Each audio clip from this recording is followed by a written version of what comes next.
When I first met Daniel, I knew there was something special about him. Initially, I applied for an internship at his first startup. Very talented and has a lot of drive, and you don't normally see that in a lot of people. You know, when it comes to gifting, there's so many people out there that are not sending gifts because of the broken process of maybe 1-800-Flowers. Really kind of energized Daniel and I to go back to the drawing board and figure out how do we fix this problem. We wanted to deliver alcohol. Yeah, so that first delivery came about 2 weeks before we actually had the app turned on, and printed out a card from the local printer, a bouquet of flowers, big bright yellow flowers, and dropped that card in there, walked up and delivered it. We gathered a team of like 5 or 6 people. We had Android developers, iOS developers, I was the back-end developer, and we just designed the whole thing. To motivate people without having a lot of money. On foot, we were able to hit like a 20-25 minute delivery time. I was just all over the place, lost like 10 pounds that day. Soft launch in October, and we used the last quarter of 2018 to really understand, learn, and highest converting marketing techniques that we essentially rolled out was partnerships. Built the user app, and we built the actual courier app, as we like to call it, the G-Runner app, because this person brings courier experience, both front end and back end office experience on how these things work. It's not just a courier thing. This is a full logistics business. How much weight did one of our guys lose one time delivering on foot? One of our guys, he's one of the developers, Chris. He actually, I think he lost like 25 pounds, literally running around New York City. So this is like, for any developer that like wants to get healthy, this is where you come to work. Yeah, and they allow them to test their own technology to see if it does work, and if it doesn't, and they can't deliver, it's their fault. By the end of 2019, we want to be in at least 6 to 8 different markets. And that includes a couple of more here in the East Coast. That includes some West Coast markets. And our goal is to try to get what we do out there as quickly as possible. But that doesn't mean, within that first amount of time that we're making money. In the process of starting to raise capital, B2C right now, at a lot of companies demand or request B2B types of services. Closing a deal or thanking a client would be to utilize gesture and send them something fairly quick, taking a big chunk of what we're going to be doing in the future. To make a really robust system for businesses, has a gift and wants to use gesture just with the logistics piece, then we can put that on our platform and say, hey, you have a gift, you can say you have a gift, we'll just come in there and deliver it for you. I had the privilege of doing this last delivery on Valentine's Day, and I think what makes gesture different, special, and unique is I was able to deliver a bouquet of flowers to somebody that was in the middle of their workout at the NYU gym. I walked in, I found her based on the description, and I was able to deliver flowers to her in front of everybody. And that right there, to see the look on her face at that moment, she was just like blown away, but at the same time, she was more, I guess, amazed that we were able to do this. Tagline, which is happiness delivered, leave them with a giant smile. And that's amazing. Really know what they want until you tell them what it is that they want. To yourgesture.com and download the Gesture app. Welcome to Startup Hunter. We cover startups that have made it, that are making it, or that have failed. I'm here with Ben and Daniel from Your Gesture, which is a thoughtful, on-demand gifting service. So you can get wine or flowers or lots of things. We're gonna get all into that. And before we really break down your business, I wanna know, as an entrepreneur, Ben's the CEO, and Daniel's the CTO. I wanna know, Ben, what your story of entrepreneurship is. And on this show, we go all the way back to birth. All the way back to birth, okay. So what I wanna know is, what did your parents do, and where were you born? Yeah, definitely. So I actually come from a single parent household. It was just my mom and I. And that's really, I always tell people, where I got my hustle. Just watching my mom work 3 jobs to put food and a roof over our head, and ultimately just seeing her work day in and day out to make sure that we were taken care of. That's kind of where that innate capability came from. And that was at a very, very young age. So ultimately from there, it was kind of a rough road, but always finding ways on how to make money and being creative about it. So and where were you born? I was actually born in Denver, Colorado, Rocky Mountains. So what was the first entrepreneurial thing that you did? Did you sell lemonade? Did you have a paper route?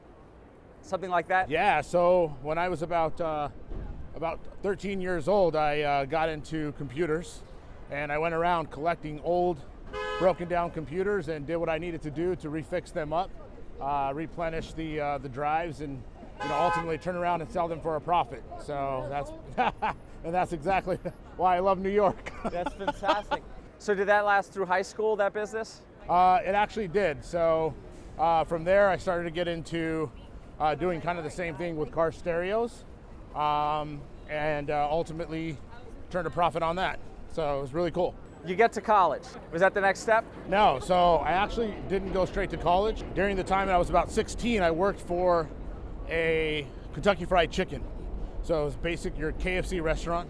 Found somebody that actually believed in me and said that I had good leadership skills, good mentoring skills, and those kind of things. And so he actually invested in me, and I was able to purchase one of my own franchise restaurants. So you had a KFC? By the time I was 18, yeah. I love it. Yeah. So, at 18 years old, that's what I was essentially doing.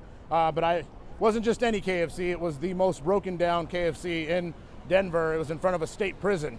So bulletproof glass, doors, about 5 inches thick steel, and then you're talking chains that held down the tables and chairs. Wow. So yeah, so nobody wanted that store, so I took it. And so you turned a piece of coal into a diamond. Pretty much, turned a profit within about 6 months, and then I was able to go out and buy another store. Fantastic. So divide and conquer, you're multiplying.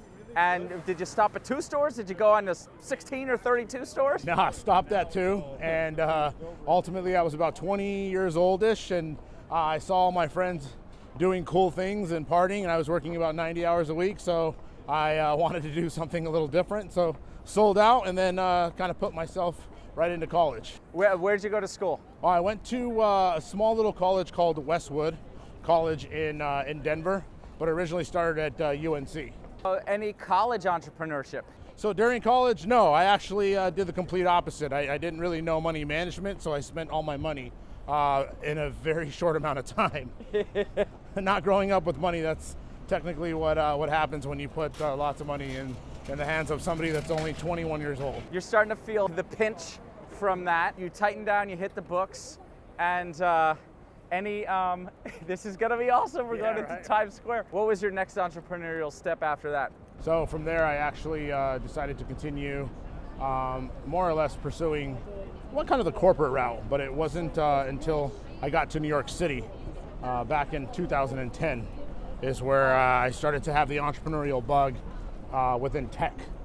And that's more or less where things changed. So I spent about 3.5 to 4 years here in school, doing what I had to do, and then ultimately back in 2000 and I think it was 14 is where I decided to go ahead and start start a tech company actually, and that's kind of my first real venture at entrepreneurship. So what was this tech company that you first started? So it was like a LinkedIn for high school students, and we essentially built that from scratch, not knowing anything about what I was doing, not knowing how to ultimately manage pretty much other than just, people that came to, a corporate environment to get a job. I mean, managing those types of people was no problem, but essentially managing other founders or managing a large team or developers or a combination of everything, that's where you kind of live and learn.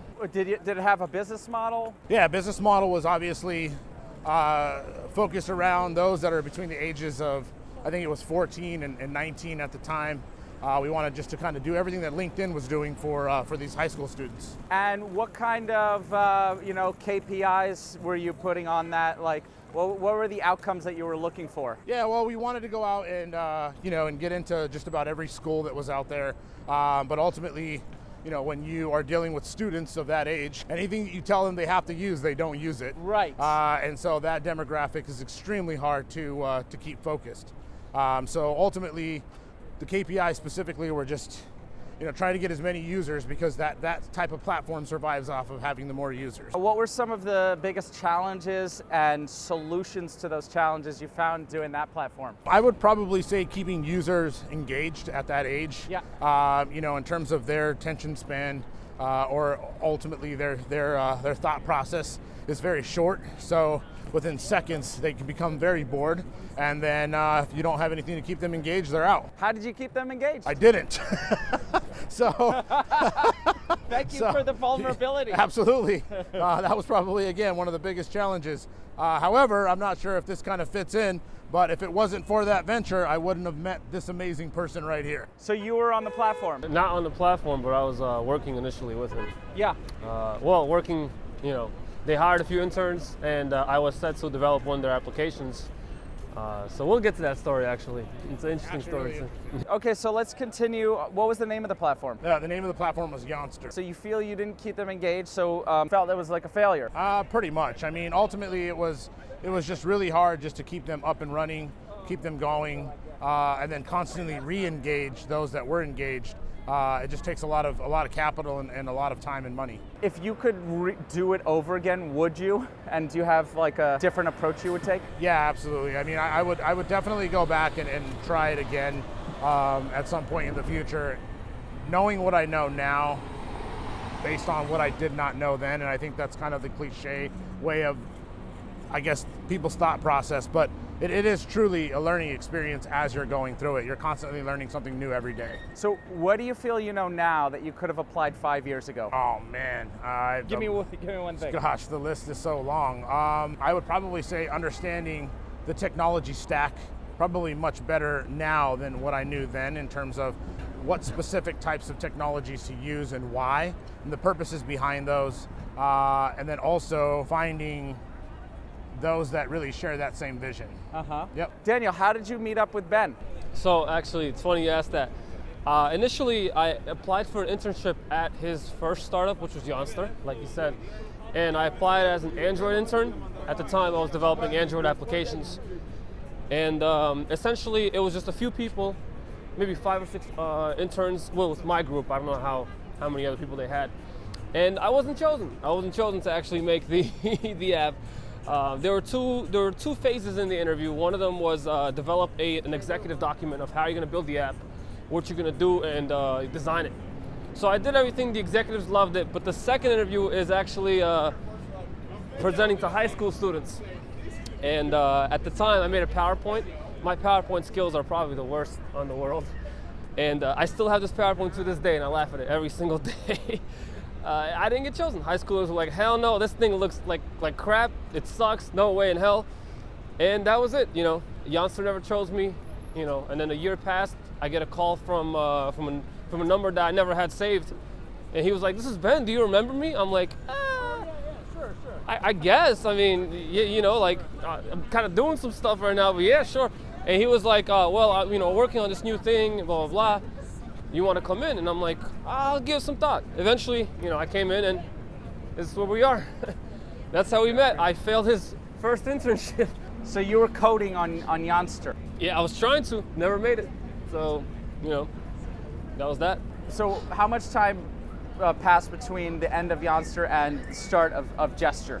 Like a year, no? Year and a half? It was about a year. I mean, I guess Younster really never came to an end, so to say. I mean, it's still up and running, and it's utilized very lightly.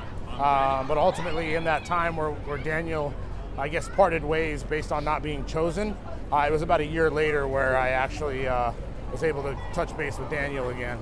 But it was actually really interesting because when I first met Daniel, I knew there was something special about him. And that's kind of those things that you develop over time is really getting to know someone and understanding who they are. And it was something about him that I said, this guy is very talented and has a lot of drive, and you don't normally see that in a lot of people. Yeah. Were you pretty green at coding, new at coding when you came to Younster? Yeah, it was right after college. I did an Android study, almost like a self boot camp type of thing for 3 months straight, programmed for 6 hours a day. Taught it all to myself because, school's not going to teach you app development. And pretty much, applied for an internship, bunch of them, and then Younster was the one that hit me back up.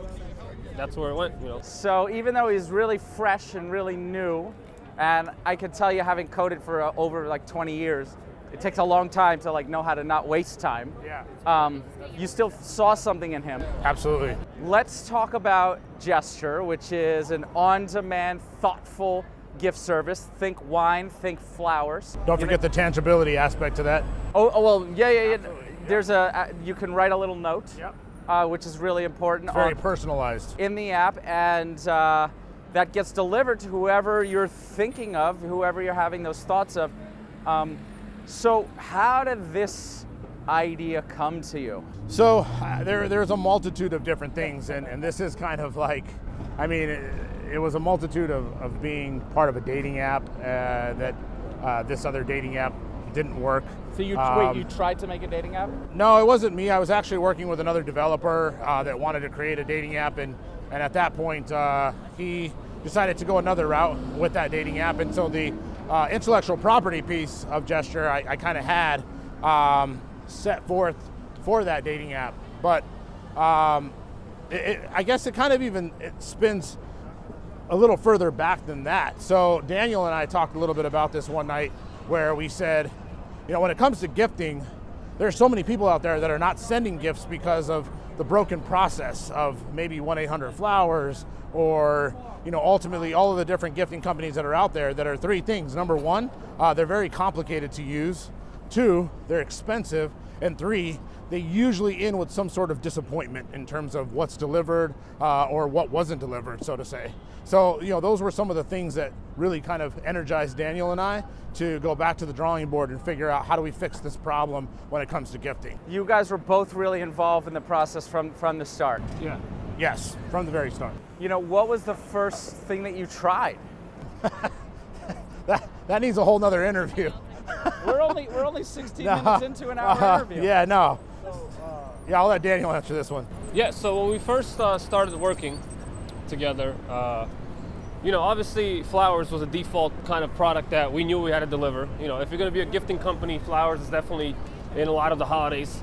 We wanted to deliver alcohol. We didn't want to take that out of the table. We wanted to conform to New York's culture, nightlife, and date life. So one of the things that we actually tried, and we are still trying, one of them was cake pops.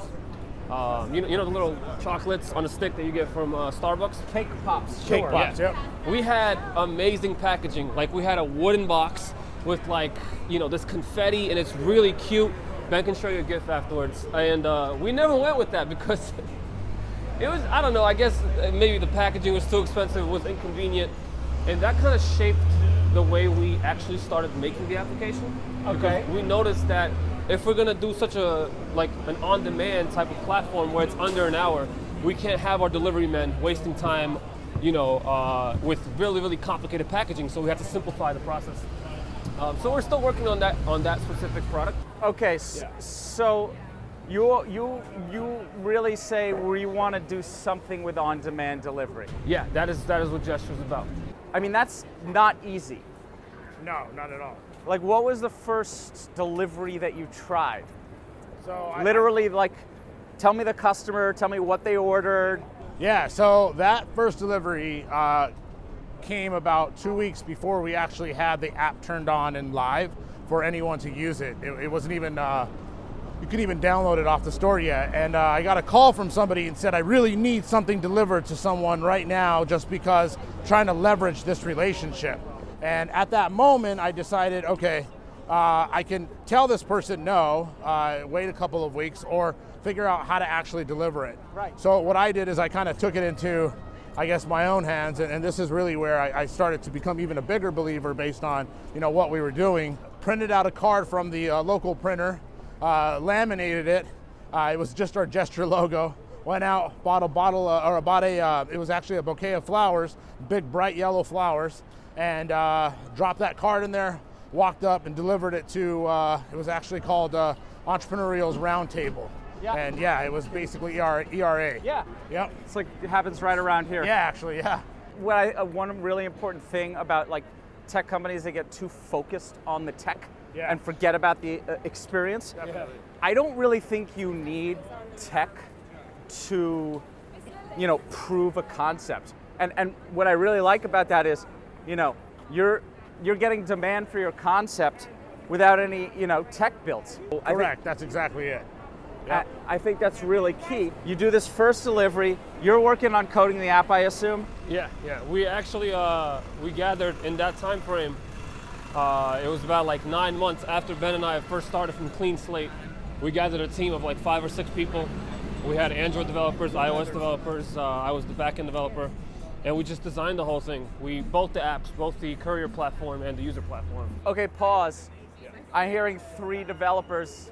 Money, that's a lot of money. How did you incentivize them? How did you, are you bootstrapping this development? Yep. So that's exactly it, and that's one of the things that I would say that I learned over the years of not just ultimately business school or anything along those lines. It was, understanding how to motivate people without having a lot of money, and that's what I feel like is true leadership.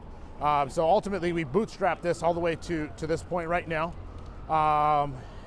We went out and we gathered developers that, I guess the best way to kind of put it is these individuals were not assembly line ready. They weren't ultimately ready to go into a company like Google or Facebook or any sort of development role, just because they needed just a slight touch of some additional experience. And so when I met these guys, I was able to introduce them to Daniel, and Daniel was able to really teach and lead and guide them. And ultimately, over time, we developed these guys into really great developers, and they ultimately helped develop what we have currently on the market today. Yeah, I think there's a lot more developers these days, like especially with these full stack academy and Flatiron School. Yeah. What I'm seeing, in events in New York City is there's 100 of them every 6 weeks just out of the school who can write code, but they're really rough around the edges. Yeah, so we developed something, and this is something that we were able to introduce. It's called the AOP program, and it's an advanced opportunity platform type of program. And what that is it takes people that are in the interim of looking for a job, a coding job or any sort of job, marketing, whether it's anything, and we basically give them an opportunity on Gesture, and they come in and they start learning things that it would take years for them to learn anywhere else. And they just kind of get in and get their feet wet and hands dirty, and they start getting experience right away. And we've done that for quite a few people, and we've seen them. We would love for them to stay with us, but we've actually seen them go out and get amazing opportunities, amazing jobs just from spending 3 months with us. Yeah. Yep. All right. So let's chronologically. You get this team together. You have orders coming in before you even really launch the app, which is a really fantastic place to be. And then you launch the app. So can you talk about that? Well, I'll let Daniel talk to that, because we were all couriers on the day that we launched, but Daniel had, I think, we had kind of an early kind of friends and family investor that wasn't 100% sure on whether or not this thing was going to work. So he placed the order, and I'll let Daniel talk about the delivery portion of that. After the first delivery came in, it kind of hyped the whole company up, because everyone was curious. We had like 4 people out there, right? Me, you, 2 other people, and one of our devs from Miami actually was in New York for the launch. And I had to run because it was super exciting to see someone actually order, and then your product actually generates revenue, and through the secure feature, payments and all that stuff. What was interesting though was that even on foot, we were able to hit like a 20-25 minute delivery time. And that really made me happy, because that was one of the things I was concerned about. On demand is a little bit flaky, and it's kind of difficult to kind of make your delivery times. So after, I don't know, I think it was like 4 or 5 deliveries at launch, not too many, but pretty sizable chunk. We were able to average out like 27 minutes of delivery time, and this was on foot, so this really made us all happy. But that's essentially how I went. I think I delivered 3 of the gifts on launch. Yeah. So yeah. I was just all over the place. So Lost great. like 10 pounds that night, probably. So How have you been getting the word out? How are people? Can you break that down a little bit? So ultimately what we did is we did a soft launch in October, and we used the last quarter of 2018 to really understand, learn, and see what we needed to do in order to make changes, work out bugs. So it wasn't until the beginning of 2019 where we kind of more or less send a mass email to our subscribers and people that we have essentially built an email list around. And that's really where we want to kind of take credit for the official launch, so to say. So it's been since then, we've obviously been doing some paid campaigns and those kind of things, but one of the most, I would say, useful and highest converting marketing techniques that we essentially rolled out was partnerships with, employee partnerships with a lot of the tech companies and a lot of the bigger companies here in New York. Companies like Yelp, Facebook, Indeed, a lot of these bigger companies. All right, so yeah, so that partnership we've seen it's yielded quite the return based on us creating very specific and exclusive invites for the employees of these companies, allowing them to use Gesture, and then ultimately at that point see what it's like and kind of get their feet wet with us, and ultimately we've seen great returns from that. So that's kind of our organic way of trying to spread the word and make things happen without having to go out and spend a ton of money. Yeah. Well, in the next interview in about 2 years, I'm gonna dig deeper into that. But here's what I want to go to next. Talk about your fleet of delivery people. Do you have your own fleet? Do you use somebody else's fleet? Can you talk about that? One of the beauties behind Gesture is that we built the entire platform. So we built the user app, and we built the actual courier app, as we like to call it, the G-Runner app. In the interim of just working with great people, more great people refer us to more great people, and so on and so forth, we ended up meeting somebody by the name of V, who has been a blessing to us because this person brings courier experience, both front end and back end office experience on how these things work. It's not just a courier thing, this is a full logistics business. Yeah. And this is what Daniel and I had to really learn the hard way of really seeing how a logistics business works. So when V came on, he really helped streamline that process with helping us understand what that is. So between V and a number of different contacts he has within his network, that's more or less how we've been able to sustain what deliveries we need done on a daily basis. So do these guys have bikes? Yeah, these guys are usually on bikes. They're not crazy like Daniel and I, who are on foot. Yeah, so they are true full-on courier messengers. How much weight did one of our guys lose one time delivering one on of foot? our guys, he's one of the developers, Chris. I think he lost like 25 pounds, literally running around New York City. So this is for any developer that wants to get healthy, this is where you come to work. Yeah, and they allow them to test their own technology to see if it does work, and if it doesn't, and they can't deliver, it's their fault. So they have to go deliver it. Pretty much. Make it up. Right. My God, I love it. Yeah. I can't wait for the scooters to become legal here in the city. Right. Or you can have scooters privately, right? Yeah, you can have scooters privately. I don't think you can get them from Lyft or Bird. Well, in New York, actually, I'm pretty sure you can't even ride scooters.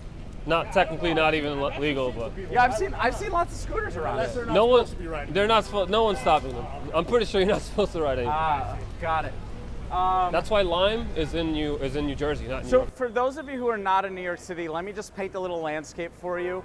When the electric bikes came to the city about 5, 6, 7 years ago, there's a lot of delivery that happens here. We're talking Seamless, we're talking Grubhub, stuff like that. Or just old school style, restaurants delivering their own stuff.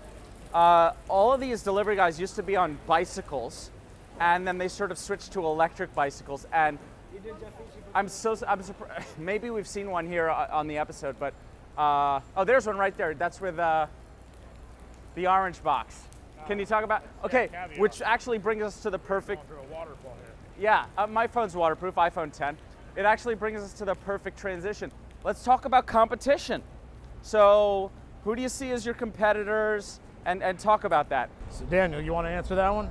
Yeah, I mean, we got, obviously, when you're looking at the flower side, we have competitors like 1-800-Flowers, we have Urban Stems, we have a multitude of flower competitors. It's New York City. You can pretty much get flowers from so many places. We're not in food right now, so we don't have necessarily food competition. And in terms of gifts, we're the first on-demand gifting delivery company, so like small little gifts. So maybe like our competitors can be minibar for alcohol, What's the other one that you typically use? Drizzly. Yeah, Drizzly. What do you mean that I use? Hey man, Saturday nights, we're coding. We gotta Whoa. enjoy something. Well, you have to know what the state of the market. You Yeah, know? yeah, absolutely. That's some of our competitors. We've actually recently had a competitor subliminally, implicitly throw shade at us. Yeah, they You did. wanna- Yeah, for Valentine's Day. That was, we started seeing their ads pop up on Facebook and Instagram, and they were throwing jabs at what we do and how we do it. It was really interesting. So Yeah. we ended up creating some ads and kind of fired back and said, hey, we're coming. And kind of started this silent war. It's a rap beef, except it's much. It's a company beef. Yeah, exactly. And the thing is I think lots of people, one of the things that we wanted to make sure of with amongst our competitors is that, we're not just a flower app, we're an actual gifting app. So it's kind of, it's sometimes it gets masked around flowers, but it's really not. We're working actually on some partnerships with some pretty elite flower companies here in New York City.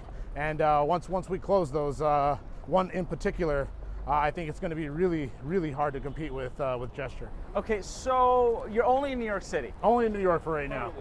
and do you have plans to roll it out? Absolutely. So by the end of 2019, we want to be in at least 6 to 8 different markets. And that includes a couple of more here in the East Coast. That includes some West Coast markets and potentially the Rocky Mountains, and looking at some of the Midwest markets. New York is pretty much the best place to start it in. It teaches you a lot. And the saying, you can make it in New York, you can make it everywhere. Oh Everything's yeah, you so can make it expensive here, you can make it anywhere. Yeah. If you could deal with all the expenses. Yeah, I mean, there's definitely different ways that logistics happens, in other cities, I would imagine. That is true. Laws, all that stuff. Different laws. Here it's probably mostly bike delivery, and then in other cities it's probably car. Yeah, Everywhere but here it's probably car. So how are you able to keep your prices so low? We decided very early on that we didn't want to make money. So, just kidding. I mean, Daniel coming from kind of a, Tell us honestly, are we really making money right we're not making money. Our goal is to, obviously we have an extremely high burn rate, and ultimately our goal is to try to get what we do out there as quickly as possible. But that doesn't mean, within that first amount of time that we're making money. So you have a burn rate, but let's talk about revenue. You have revenue coming in. We do have revenue coming in. So that's one good thing. And are you aiming to go profitable, or are you just aiming to, like a investor in Twitter? Yeah, okay. I hate them. Hey, I think the IPO did great, but after that, it's I bought on the IPO day. Oh well, you're still reporting losses, but yet still making money. I don't know how that works. I'm trying to figure out those economics. Yeah. But ultimately, yeah, Daniel, it's funny because when him and I first sat down, and I was talking about burn, and I was talking about operating at a loss, and he was like, we can't do that. We can't operate at a loss. And I said, it's typically the way most companies operate for the first year or two, maybe even 3 years, until we actually can start getting the word out there. Now, if by some miracle I can do that faster, then I will absolutely do that. So I think there are lost scarves right here, and somebody has just put them out so you can wear them. Yep, I've actually seen this campaign online. It's really cool. Yeah. So are you raising money? We are now in the process of starting to raise capital. We wanted to get to a point where we launched the product, we had customers under our belt, and now start to do what's necessary to essentially start the fundraising journey. Well, having revenue, and customers, and is really and having more demand than you have supply. And to me, your demand is all the other markets. Right, so that's the best place to raise from, as opposed to saying, we're gonna build this, give us money. Yeah. We've built it. Right. It works. Right. Our biggest area of opportunity that I don't think we spoke about on this is our second half to what Gesture will become, our ability to launch enterprise. Now talk about that. So we do B2C right now, which is, for anyone that doesn't understand those terms, business to consumer. And when we were out there, we've had a lot of companies demand or request B2B types of services, so business to business. And this is, these are big companies that either are involved with business development, sales, and an easy way of closing a deal or thanking a client would be to utilize gesture and send them something fairly quick. Yeah. And so ultimately, the demand for that came at a lot, I would say, more, it was just a lot more aggressive within the enterprise side than it was the actual, the B2C. So we do have a B2C business, but we do see B2B taking a big chunk of what we're going to be doing in the future. So how's it different from just like, this is one person, how's it different from just like, here's the address it needs to go to, here's the thing I want to give them, whether it's a flower or, something thoughtful. Like, Daniel, you want to answer that one? One of the first things we were thinking of is giving people company reports, giving people dashboards for user management, so that they could be an administrator or the owner of whatever business they're making, and they can assign their HR to deliver gifts. So we wanted to make a really robust system for businesses that is very comfortable to use. For example, like Instagram, for example, right? Anybody can become a business. You just convert your account to a business. We also want to implement that. We're still thinking on the rise. We also want to implement that with, consumers. Anyone can be a business because you'll have those reports. It's just going to be really comfortable to use. Right. And on the other side, we were thinking is to implement another feature in there. Since we do have the logistics piece in place, Gesture doesn't necessarily have to deliver their own gifts. If a business has a gift and wants to use Gesture just with the logistics piece, then we can put that on our platform and say, hey, you have a gift, you can say you have a gift, we'll just come in there and deliver it for you, since we're on demand with the logistics piece regardless. So that's what fits in the whole enterprise piece. It's a lot of work, but that's why we start out with consumer, to kind of get our feet wet. I feel we've covered most aspects of the business. Is there anything you think I missed? I don't think so. I think it just goes into the customer experience. Customer experience, even for this past Valentine's Day, the last delivery of the day, I think, was really, it was amazing. And I called friends and I shared this with the team, and I had the privilege of doing this last delivery on Valentine's Day. And I think what makes Gesture different, special, and unique is I was able to deliver a bouquet of flowers to somebody that was in the middle of their workout at the NYU gym. And this woman was in the midst of doing a bench press, and the instructions were so specific that I gave the guy my ID at the front desk, and I said, I need to look for this person. And I walked in, and I found her based on the description, and I was able to deliver flowers to her in front of everybody. And that right there, to see the look on her face at that moment, she was just like blown away, but at the same time, she was more, I guess, amazed that we were able to do this. Yeah. And she, her words were like, oh my God, how did you guys do that? And everyone in the gym, of course, was like, oh my God, it's so amazing. So I think she was a little embarrassed, but I think she was just, it's the era that we're in right now. It's part of what we do. That's on demand. And it goes into, our tagline, which is happiness delivered. And ultimately, every time we walk away from somebody, we leave them with a giant smile. And that's amazing. Let's talk about, as we wrap things up here, let's talk about timing. Do you feel that you were at exactly the right time? Do you feel you got lucky somehow about your timing? Talk about that. Well, On Demand's been out for a few years. In terms of timing, I think that it is a sweet spot, maybe, because people are so used to it. If you think about when Uber first came out, not a lot of users, people were not used to it. They're like, nah, I'll stick with taxi. Now that the generation is much more used to it, I feel like it is much easier to get a customer to understand the concept better. And also, why I say New York is such a great place is because of all the small businesses that we work with. There are so many of them that, just at this point in time, it's very, very comfortable to kind of make Gesture what it is, and improve on it. So the timing, I wouldn't say is bad. I would just say it's right around where we should be. Yeah, I agree. And I do feel like there are still people that scratch their head a little bit on the on-demand industry in general. Why would I want that so fast? Why would I want this? But I think Reid Hoffman said it best, and people don't really know what they want until you tell them what it is that they want.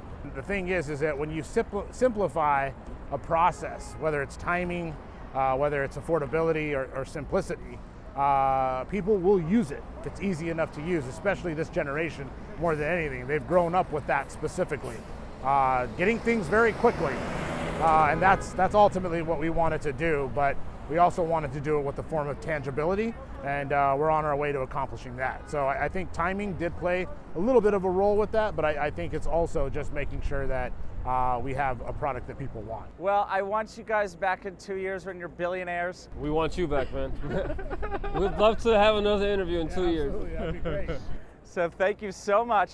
And your gesture and the app, let's get a download link, or where should we send them? You can go to yourgesture.com and download the Gesture app itself right from the website itself. And again, that's Your Gesture, YOURGESTURE.com. And you can download it there, or you can really look at any of our social handles, which is @SendAGesture. And you can download from any of those places as well. And at the social handles, you'll find promotional codes. So there you go. Yeah, promo codes. There we go. So thank you guys so much, and bye-bye. Thanks. Take care, guys. Thank you. Care.